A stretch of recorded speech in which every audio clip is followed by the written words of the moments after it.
So after all of those negative videos, it is about time some positive ones were made. So I set myself the task of paving round the DIY pond. I wanted to do things cheap, as I always do. So I went onto Facebook Marketplace and I found these pavers. You know, in the shop it would have cost me £90 at least. I got about 13 pavers. I got them for just under 30 from Facebook Marketplace. So I thought that was a good deal. And I started off positioning them around the pond to see how many I needed, and luckily it kind of fit pretty well. Obviously you can see how it slopes down a lot to one side, so I knew I had a big task ahead of me levelling it. Doing it on a rainy day, as you know I always do, seem to do that at the moment. But yeah, it goes around the corner. There's a little bit of extra sort of room at the side. I'm not sure what I'll do with that yet. There's also a patch of grass between the path between the shed. I think I might fill that in with concrete.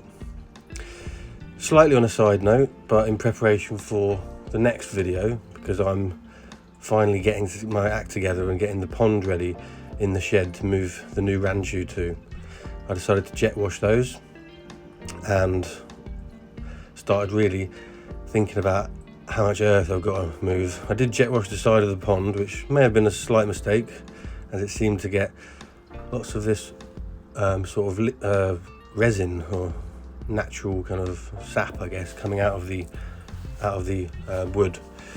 But it looked a lot better, and the plants were now going crazy, which is obviously another positive. After all those issues, finally my fish seemed stable. So I thought I'd set myself up a task of getting all these jobs done. So the first thing was to remove what I didn't think would be a lot of dirt, but it turned out that it was. I don't know how that much dirt came out of the ground, but I've now got a massive pile on the pathway. Used some MOT from Hardcore as well, and I probably could have used a bit more, to be honest with you. I'm not a professional at this by any stretch of the imagination. Then I laid down the pavers, concrete underneath, mix of sharp sand and cement. Then I basically did end up doing that pathway, that bit that was grass before, and I just shoved some stones in from the side really to make it match the other pathway leading from the decking. So yeah, like I say, ended up with a hell of a lot of dirt, which I'm gonna have to now try and get rid of.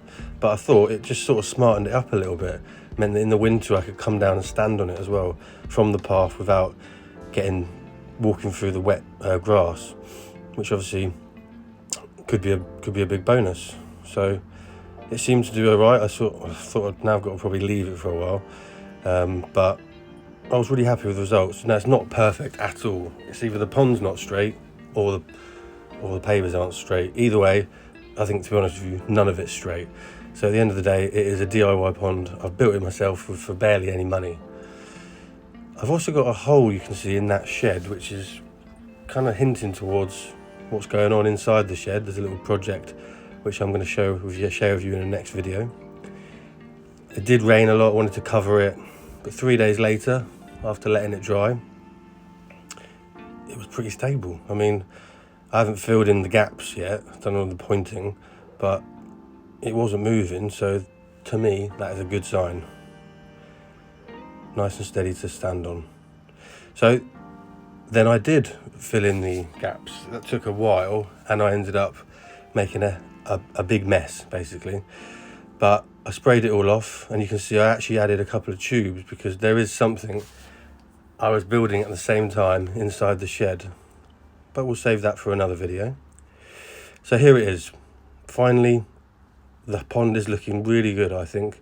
It's not perfect by any stretch, but for the amount of money it's cost me, I'm really happy with this pond. Little shot of the fish here feeding after they've all recovered, or we think there's no problems anymore. I did tip a bit too much food in that tank, in that pond, as you can see, but they just won't get fed again today.